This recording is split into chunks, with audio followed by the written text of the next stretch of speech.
بسم اللہ الرحمن الرحیم فخسفنا به وبداره الارض فما كان له من فئة ينصرونه من دون الله وما كان من المنتصرين واصبح الذين تمنوا مكانه بالامس يقولون ويك الله يبسط الرزق لمن يشاء من عباده ويقدر لولا أمن الله علينا لخسف بنا وَيْكَأَنَّهُ لَا يُفْلِحُ الْكَافِرُونَ۔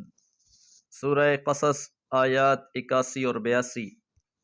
فَخَسَفْنَا بِهِ، پس ہم نے دھسا دیا اسے، وَبِدَارِهِ الْأَرْضِ، اور اس کے ساتھ اس کے گھر کو بھی۔ آیت نمبر 76 میں ہم نے یہ بات جانی، ان قارون کان من قوم موسیٰ فبغى علیہم، کہ حضرت موسیٰ علیہ السلام کی قوم میں سے قارون تھا جس نے ان کے خلاف سر اٹھایا۔ اللہ تعالیٰ نے قارون کو بہت سے خزانوں سے نواز رکھا تھا اور وہ اس مال و دولت کی وجہ سے گھمنڈ میں مبتلا ہو گیا۔ ان نعمتوں کو اللہ کی طرف منسوب کرنے کے بجائے اپنا ہی کمال و ہنر سمجھنے لگا۔ حضرت موسیٰ علیہ السلام کی مخالفت میں کھڑا ہو گیا، لہٰذا اللہ تعالیٰ نے قارون کو اس کے گھر سمیت ہی زمین میں دھسا دیا۔ اب اسے دو چیزوں پہ فخر ہوتا تھا، ایک اپنے مال پر اور دوسرا وہ فئہ، وہ گروہ جو اس کے ساتھ ہوتا تھا، اس سے وفاداریوں کا دم بھرتے تھے۔ تو جب اللہ تعالیٰ نے اسے اس کے گھر سمیت زمین میں دھسایا تو فرمایا فما کان لہ، پس نہ تھا اس کے لیے، من فئۃ، کوئی بھی جماعت، کوئی گروہ، ینصرونہ، جو اس کی مدد کرتا، من دون اللہ، اللہ کے سوا۔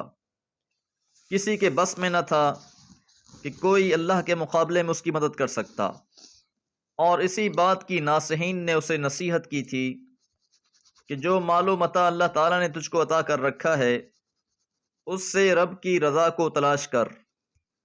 وما كان من المنتصرین، اور نہ ہی وہ خود اپنی مدافعت کرنے والا بن سکا، نہ تو وہ اپنے آپ کو خود بچا سکا اور نہ ہی اسے کوئی اور بچانے والا آیا۔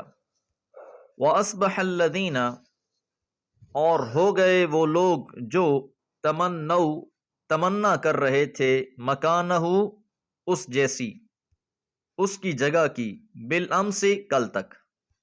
آیت نمبر 79 میں ہم نے یہ بات جانی تھی، فخرج علی قومہ فی زینتہ، کہ پس جس دن وہ اپنی شان و شوکت کے ساتھ نکلا تو جو لوگ دنیا کی زندگی کے طالب تھے انہوں نے کہا کاش ہمیں بھی کچھ ایسا ہی حاصل ہوتا جو قارون کو حاصل ہے۔ اب جب انہوں نے یہ منظر دیکھا کہ قارون تو اپنے مال و متاع سمیت زمین میں دھس گیا ہے، زمین نے اپنا منہ کھولا اور اسے اپنے اندر دھسا کے اسے بند کر دیا، تو اس کا یہ حشر دیکھنے کے بعد یقولون، وہ کہہ رہے تھے، وَيْكَأَنَّ، ہے شامت ہے، اللہ یبسط الرزق، اللہ ہی ہے جو پھیلا دیتا ہے رزق کو، لمن یشاء، جس کے لیے وہ چاہتا ہے، من عبادہ، اپنے بندوں میں سے، ویقدر، اور وہ تنگ کر دیتا ہے، کہ یقیناً رزق کے معاملات تو اللہ ہی کے اختیار میں ہیں، وہ جسے چاہتا ہے بے بہا رزق عطا فرما دیتا ہے اور جس پہ چاہتا ہے رزق کو تنگ کر دیتا ہے۔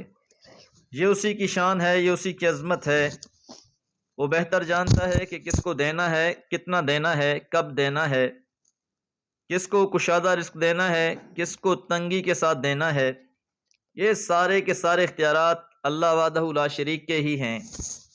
البتہ یہ بات ضرور ذہن نشین رہے کہ اگر کسی کو مال و متاع ملا ہوا ہے تو یہ رب کی علامت نہیں، کسی کو اللہ نے تنگ دستی میں رکھا ہوا ہے تو یہ رب کی ناراضگی کی علامت نہیں۔